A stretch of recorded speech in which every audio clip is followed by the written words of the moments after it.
Good evening. My name is Sam Chimbuya. I'm an elder at Northside Church in Harare, in Zimbabwe. I'm going to be giving you tonight's devotion. And tonight's devotion is based on the sermon that was given by our senior pastor, Gary, on Sunday. It is based on the book of Ruth, chapter 3, and verses 1 to 5. In these three verses, there are three characters that we're going to talk about. The first one is Naomi, the second is Ruth, and the other is Boaz. Let's just start with Naomi.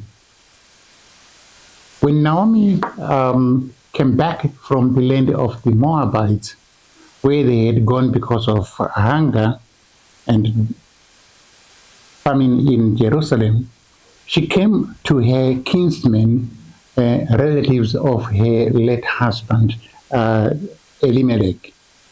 Unfortunately, the land that Elimelech had in Jerusalem had been sold to pay debts.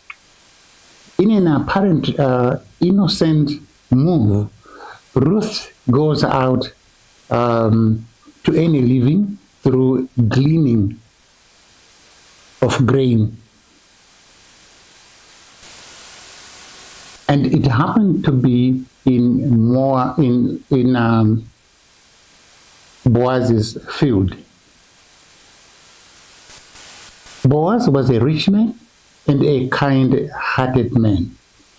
Ruth found favor in Boaz's eyes, and on the other hand, Naomi also found an opportunity for redemption, since Boaz was a close relative of Elimelech, her late husband.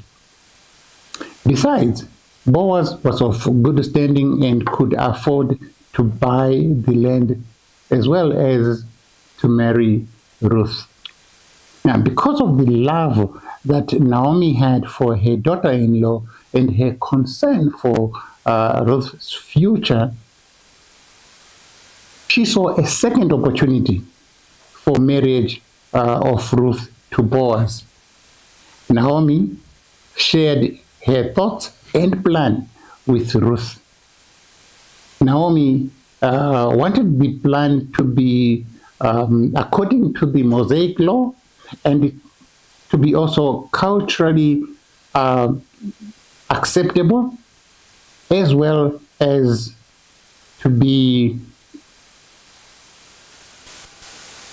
spiritually significant. So Ruth, when Ruth heard about the plan, she believed in Naomi's plan, and she was completely obedient to carry it out word for word. So when Ruth went to the threshing floor, she was completely aware of the possibility of kinsman redemption, not only to buy the land that belonged to Elimelech, but also to marry her.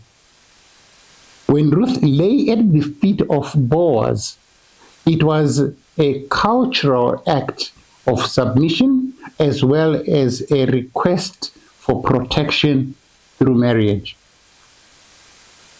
The uncovering of Boaz's feet was a deliberate act by Ruth to make Boaz wake up when he felt cold through exposure, as well as to notice her. Boaz, on the other hand, was well aware of the process of kinsman redemption.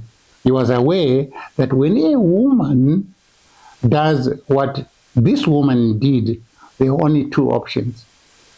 One was to reject the advances of Ruth, or to accept. The advantage that Ruth had was that she had a very good reputation of unwavering devotion and loyalty to Naomi. Even though Ruth was from a hostile tribe, hostile to Israel.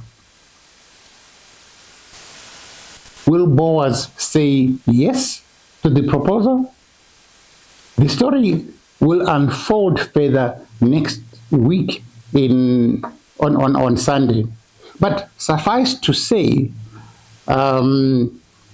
is that there are three conditions for a kinsman redeemer. You have to be a close relative.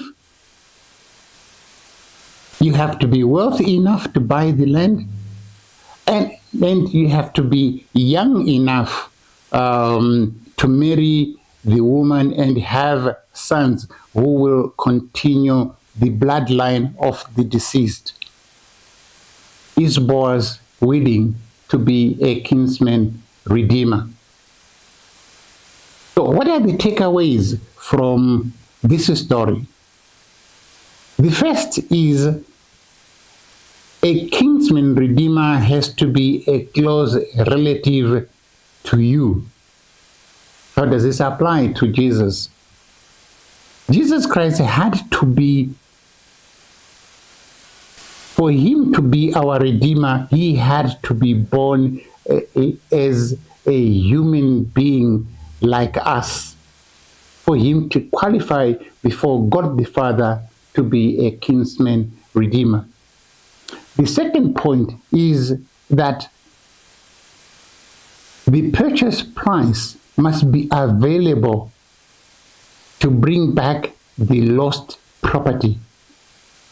God the Father only recognized the shedding of blood for the forgiveness of sins and for the redemption of man. The third point is the willingness of the kinsman redeemer. When God the Father asked in heaven who was willing to go and be the redeemer, Jesus said yes. He was willing to pay the price through his own blood for the forgiveness of the sins of men. And the question is, the question therefore is, do you believe that Jesus